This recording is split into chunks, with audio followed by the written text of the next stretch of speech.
अस्सलाम वालेकुम क्लास, कैसे हैं आप लोग। आज हमने एमएससी ज़ूलॉजी सेकंड सेमेस्टर की फिजियोलॉजी में से मेम्ब्रेन पोटेंशियल का टॉपिक डिस्कस करना है।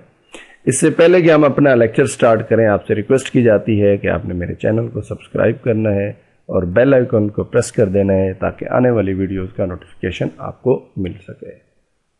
तो चलें जी, मेम्ब्रेन पोटेंशियल्स।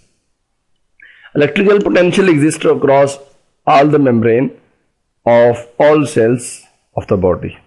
इलेक्ट्रिकल जो पोटेंशियल है जी, वो तमाम बॉडी सेल्स की मेम्ब्रेन के ऊपर पाया जाता है।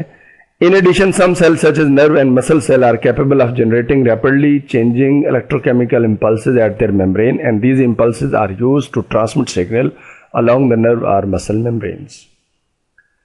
मजीद बना सम सेल सच एज नर्व और मसल सेल ये कैपेबल हैं कि वो इलेक्ट्रोकेमिकल इंपल्सेस जनरेट करते हैं और फिर इन इंपल्सेस को यूज करते हैं सिग्नल की ट्रांसमिशन में।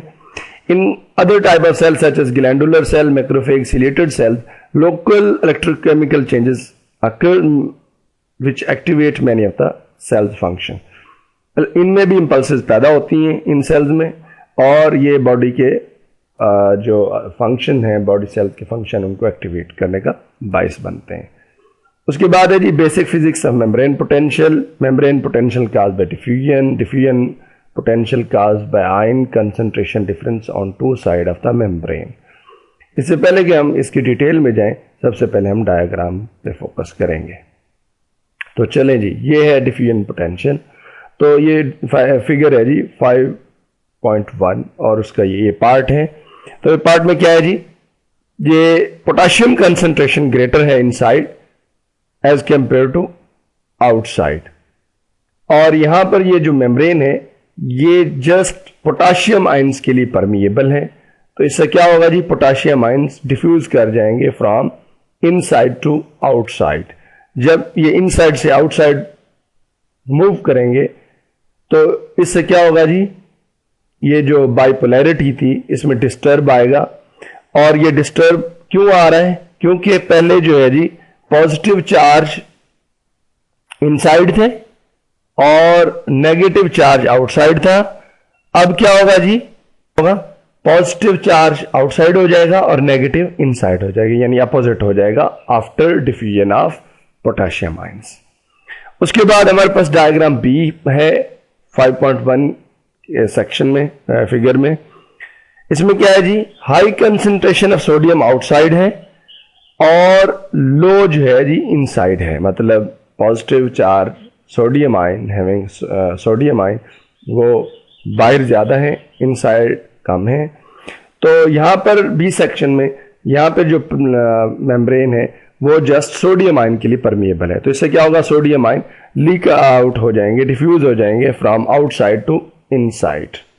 जब ये डिफ्यूज हो जाएंगे तो यहाँ पर फिर उसी तरह अब रिवर्सल ऑफ चार्ज हो जाएगा, यानी जो पहले पॉजिटिव चार्ज था सोडियम वो आउटसाइड ज़्यादा था, अब इनसाइड पॉजिटिव हो जाएगी और आउटसाइड नेगेटिव हो जाएगी। तो ये डायग्राम थी। तो हम वापस चलते हैं थ्योरी की जानिब। तो ये है in figure 5.1a potassium ion concentration greater inside the a nerve fibre membrane but very low concentration outside थी।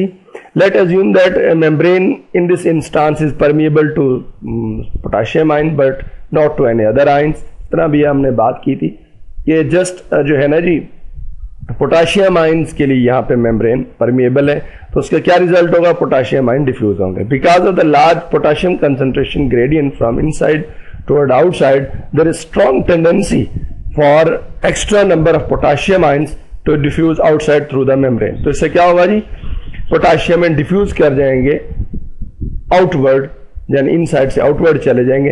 As they do so they carry positive electrical charges to outside. जब वो बाहर जाएंगे तो फिर अपना जो चार्ज है पॉजिटिव चार्ज वो भी साथ लेते जाएंगे, thus creating electro positivity outside the membrane while electronegativity inside. तो इससे क्या होगा जी, पॉजिटिव चार्ज बाहर हो जाएंगे और नेगेटिव इनसाइड। ये ऐसा क्यों हुआ, because of the negative anions that remain behind and do not diffuse outward with potassium. ये ऐसा इसलिए हुआ कि पोटाशियम आयन, पॉजिटिव आयन वो तो मूव कर गया, लेकिन जो उसके साथ नेगेटिव आयन थे उन्होंने मूव नहीं किया। Within a millisecond or so, the potential difference between inside and outside called diffusion potential, within millisecond or so, यानी मिलीसेकंड या बहुत थोड़े से अरसे में potential difference between inside और outside के दरमियान जो potential difference है, जिसका हम diffusion potential भी कहते हैं, वो greater enough हो जाएगा to block further net potassium diffusion to the exterior। इतना मतलब potential difference हो जाएगा, डिफ्यूजन पोटेंशियल इतना हो जाएगा, इतना इनफ हो जाएगा, काफी हो जाएगा कि फोर्स पे पोटाशियम आयंस की डिफ्यूजन को रोक देगा। In normal mammalian nerve fibre potential difference require is about 94 millivolt. Normal जो मेमेलियन नर्व फाइबर है वो पोटेंशियल जो डिफरेंस रिक्वायर होता है 94 मिलीवोल्ट है, with negativity inside the fibre membrane. Figure 5.1b shows the same phenomena as in figure 5.1a, but this time with high concentration of sodium outside the membrane and low sodium inside। 5.b diagram, 5.1 की b section में जो diagram है वो भी बिल्कुल एक ही तरह है, बट यहां पर ये है कि सोडियम आयन जो है वो बाहर ज्यादा है अंदर की निस्बत। तो these ion sodium ion are positively charged. This time the membrane is highly permeable to sodium ion but impermeable to all other ion। इस टाइम क्या है जी, वहां पर पोटाशियम आयंस के लिए परमिएबल थी मेम्ब्रेन, यहाँ पे सोडियम आयन के लिए परमिएबल है जस्ट। तो diffusion of positively charge sodium ion होगा टू इनसाइड होगा, फ्रॉम आउटसाइड टू इनसाइड होगा। That will create membrane potential of opposite polarity to that in figure 5.1a। अब इससे क्या होगा जी, अपोजिट पोटेंशियल हो जाएगा 5.1a की निस्बत, विद नेगेटिविटी आउटसाइड हो जाएगी और पॉजिटिविटी इनसाइड हो जाएगी। Again the membrane potential rises high enough within a millisecond to block further net diffusion of sodium ion to inside. जिस तरह पहले हुआ था पोटेशियम के केस में, इधर भी विद इन मिलीसेकंड और सो में पोटेंशियल डिफरेंस इतना इनफ हो जाएगा वो फर्दर जो है नेट सोडियम आयंस की डिफ्यूजन को रोक देगा। उसके बाद the potential is about 61 millivolt positive inside fibre. अब यहाँ पे पोटेंशियल कितना जी, 61 मिलीवोल्ट है inside the fibre. Thus in both part of the figure 5.1 we see that concentration difference of ion across the selectively permeable membrane can appropriate condition create a membrane potential। यहाँ पे क्या हो रहा है जी, concentration difference होता है charges का, जिसकी वजह से ये चार्जेस मूव करते हैं, और जब डिफ्यूजन पोटेंशियल इनफ हो जाता है तो फिर फर्दर ये आयंस की मूवमेंट को मेम्ब्रेन रोक देती है। Many of the rapid change in membrane potential observed during nerve and muscle impulse transmission result from the occurrence of such rapidly changing diffusion potential। तो कहता है जी नर्व इम्पल्स ट्रांसमिशन में भी ऐसे होता है, ये चार्जेस जो है रैपिडली मूव करते हैं inside to outside, outside to inside, जिसकी वजह से नर्व इम्पल्स ट्रांसमिशन होती है।